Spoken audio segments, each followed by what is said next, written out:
What is up, gentlemen? Welcome to the video. Welcome to my channel. If you haven't heard the news, I flew across Europe and got a freaking FUE procedure done. I can't believe I flew over there, and I can't believe I actually got it done, and I can't believe I'm making an update video talking about my hair transplant. So in today's video, I'm just gonna recap what my head looks like, a little bit about what the process was like, what the clinic was like, and what kind of things I'm expecting for the following months. Just to recap, I went to a clinic. It was called the Vera Clinic. I've seen a couple YouTubers talk about it, specifically Amir. I don't know if you guys know about Amir, but he has a really big YouTube following, and he's like the main reason I actually went over there, because he's somebody I've been following for a while, and I trust his opinion, I trust his advice, and he had results to show. And when I seen he got the results from the Vera Clinic, I was very confident I was making the right decision in what clinic I was picking to do my hair transplant. So the process was really simple. I just went on the website for Vera Clinic, and I went to contact us, and they have different platforms they communicate from. I think they have a Facebook one. They have texting, they have calling if you're not international, and then they also have WhatsApp if you are international. I did everything through WhatsApp. So they basically had me send in pictures of like my head. They drew up a PDF and roughly like sent me a rough draft of what they planned on doing with my hair and how many grafts they planned on planting. So the whole process was very seamless and smooth, and I love the fact that they had translators every step of the way. You always had somebody with you accompanying you if you had any questions. The doctors, some of them spoke a little bit of English, but the translators were there while you were getting the consultation. So if you had any questions, there was no miscommunication. There was no chance to have that miscommunication because you had the translators with you. I actually flew into Europe. My procedure was set for October 15th. So right now I'm on day 3, and we're gonna go in the bathroom a little bit, and I'm gonna show you guys exactly what my head looks like. But I just wanted to talk a little bit about what Europe was like, because it was such an incredible experience, and it was my first time actually flying somewhere international like that. I mean, I've been to Mexico before, but I don't really count it as international because it's, you know, not a far flight from the US. It's a few hours away to get to Cancun, but like being somewhere like Europe on a completely different side of the world where your native language is not the center of attention there is a very, very big eye-opener. Of course, I know there's different cultures in the world, and I know there's different languages in the world, but to actually be immersed and experience something like that, it's huge. It's huge for mental development, and I had such a good time. Me and my buddy actually flew in. We were there for almost 2 weeks. So we flew in way before my surgery because I wanted to actually see the city for what it was and do a little bit of exploring before I had my procedure. So we ended up staying right in the center of Istanbul. We stayed at a local hotel over there. It had nothing to do with Vera Clinic, but we basically just walked around. I got some footage of that, so I'll be making another YouTube video just to show you guys what the city was like, what interacting with the people was like, and what to expect when you actually do book your ticket to go over there. It's definitely something you guys want to see in your lifetime if you've never been to that part of the world. Also, what was very cool about that is I told Vera Clinic that I wouldn't need to be picked up from the airport, because at Vera Clinic they accommodate your transportation to and from the airport and to and from your hotel for every scheduled procedure or consultation you have. Vera Clinic will be transporting you back and forth. But what was cool about Vera Clinic was, even though I was staying at a local hotel, Vera Clinic went ahead and asked for the address of the hotel I was staying at, and they came and picked me up personally when it was the day before my procedure. And I thought that was really cool because they drove out of their way to get me. It is not Istanbul and the Vera Clinic, they're not like super far from each other, but the accommodation from the airport to Vera Clinic and Istanbul to the clinic was a little further, but I really like that they were able to do that. All right, let's go ahead and take a look at my hair in the bathroom and see what's going on. It's always tricky when I get in the bathroom, try to get a good angle. Can't really see what I'm doing while I'm holding my camera. But there it is. There it is. Still can't believe I went. I'm wearing a headband right now because there's gonna be swelling for a little bit. I'm gonna take off the headband in a sec, but there's swelling, so my head is swollen from the fluids and anesthesia that they put in, and obviously the trauma that your head experiences. It's normal for there to be inflammation. So it's nothing to be concerned about. But yeah, you can definitely see it's a little swollen here. It's a little puffy. I looked like a light bulb the other day. It was actually pretty crazy. So basically what VeraClinic did was I told them when we did the consultation, they drew, before they did the implantation, they drew what they wanted my hairline to look like. And this is my natural hairline. So I asked VeraClinic why they couldn't go lower on my forehead, just out of curiosity. And it was actually very interesting, the rationale they gave me. So basically when you flex your eyebrows like this, there's muscles on your forehead.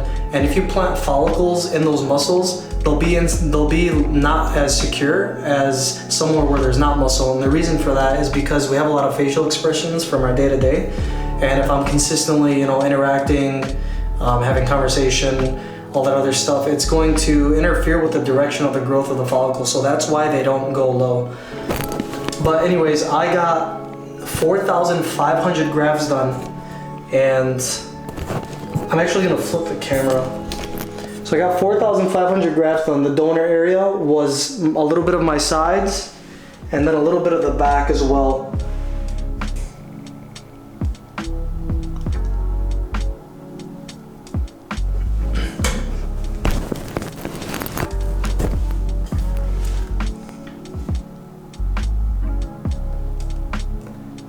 So this is what my donor area looks like. It's the plantation on the top. They took the donor hair came from the sides of my head, a little bit of the back, and a little bit of the other side too. And the reason why they did that was actually because when my hair does eventually grow back, I love getting skin fades and like low fades on the side. And it was the attention to detail that this clinic had was incredible, because when they were extracting my hair, they made sure to extract it evenly so that when I do get those low fade haircuts, it doesn't look weird. I didn't even mention that to them. I kind of realized that after the fact what they did, and I thought that was pretty cool. So right now I'm only day 4 post-op, and there's a bunch of scabs everywhere. I would wash these scabs off, but according to the directions, your follicles will be in place and secure around day 9 or 10. So they recommend washing your hair and washing out the scabs at about day 11. So what they gave me was, they gave me a lotion that I apply just once a day, just to keep my hair from cracking, or just to keep the implantation site from cracking and drying out. And they also gave me a shampoo that I use once a day as well, just to keep it clean and make sure that the donor area is healing as well. So I put this both on the planted side and the donor side. It's pretty cool too. They actually gave me a little pamphlet, some directions, in English of course. So basically what you have here is a certificate of guarantee from VeraClinic, and the certificate of guarantee basically says after 12 to 18 months, if you're not satisfied with the results, you're eligible for a final evaluation, and they can readjust your hair for you, or they can, they can basically readjust it for you and fix it up to your liking. I think that's pretty cool that they have a certificate of guarantee, and it's stamped by the VeraClinic itself. So you just have to present this if you do have issues with your hair, which isn't common and is super rare, and you shouldn't have issues, but just in case you do have this certificate. They also talked about how many grafts they extracted. Just gotta focus this camera. They talked about how many grafts they extracted, the number of single hair follicles, double hair follicles, triple hair, and so on. They talked about how many grafts they planted total, and then they have an estimated how many grafts they planted. All in all, it's 4,500. I got the Sapphire FUE procedure, and since I'm a pretty straight up person, I say things how they are. The price of the procedure can range, depending on your packages, it can range anywhere from, I'll say 2,500 USD all the way up to 4,500 USD, depending on what type of things you want. So the different packages include stuff like OxyCure, which is you sit in an oxygen chamber after your procedure, which I got. So OxyCure does it, promotes healing. Long story short, if you study a little bit of medicine, you understand that your blood has a component called hemoglobin, and hemoglobin and oxygen are transported together, and they're distributed to organs, tissues, and different sites for the purpose of promoting healing and regeneration and also vitality. So that is the purpose of OxyCure. Other types of packages they have too, it's like a DHI procedure rather than FUE. I don't know too much about DHI and I didn't really look into it that much. I just trusted FUE, and I've had family members, a couple of them actually go out to Istanbul like a few years ago, or even when I was in high school too, and I seen that their results from FUE were pretty consistent, and I haven't heard much talk about DHI, so I can't really give insight on which one is better DHI versus FUE because it'll be biased because of my personal experiences with FUE so far. Now I do expect there's going to be some shedding. Apparently at month like 2 or 3, all of your transplanted hair will shed off, and it's totally normal. It's part of the healing process and the rejuvenation process. So I'll be keeping you guys updated month to month, maybe even every couple of weeks, and then we'll see what my hair looks like. And I'm really looking forward to it. It's still crazy to think about. Like I'm in the same position as you guys. I've been in the same position where you're just using, you know, what you can, minoxidil and finasteride in our case. And it's just so weird, you know, you think about it for all these years and you talk about it and you're consistently looking in the mirror and checking your hairline. And then you finally make the decision to go and get the hair transplant done. And it's like, I'm sitting here and I'm feeling it, and I'm still waiting to look in the mirror, you know, in like 5 or 6 months and still have to deal with like covering certain spots. It's gonna be a crazy experience all around to not have that same like pattern of thought anymore. It's gonna be completely different. I feel like most of you are embarrassed to say like you're going through hair loss, and that, because I see on the comment sections you guys tell me you're so brave for like going out there and showing your scalp, but you know, the truth is nobody really cares, and it actually makes you even more confident when you address your weaknesses before somebody else has a chance to address them.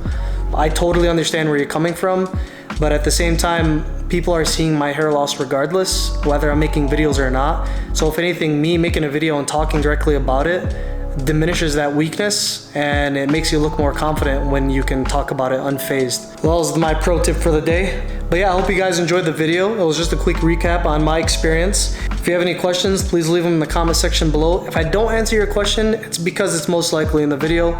But yeah, I think that's all I have to say today. You guys take care, and I'll see you next time.